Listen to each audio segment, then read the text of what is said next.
شریعت میں کوئی بھی طریقہ متعین نہیں، نہ اس میں کسی دن کی قید ہے، نہ کسی خاص ذکر کی پابندی ضروری ہے، اور نہ ہی قرآن کریم کو ختم کرنا ضروری ہے، بلکہ جو بھی نفلی عبادت چاہے بدنی ہو یا مالی ہو بسہولت ہو سکے اس کا ثواب میت کو پہنچایا جا سکتا ہے۔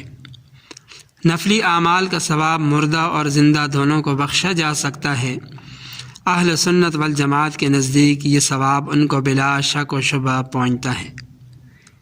ایصال ثواب کا مختصر طریقہ یہ ہے کہ نفلی عمل کرنے کے بعد صرف یہ نیت کر لیں، یعنی دل میں یہ کہہ دیں کہ یا اللہ اس عمل کا ثواب فلاں فلاں شخص تک پہنچا دے، یہ کافی ہے۔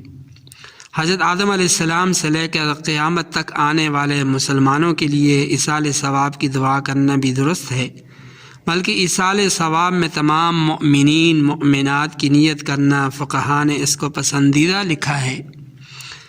ظہر، مغرب اور عشاء کے نوافل میں اگر یہ نیت کر لی جائے کہ مرحومین کے لیے ایصال ثواب ہو جائے تو اس میں بھی کوئی حرج نہیں ہے، یہ بھی درست ہے۔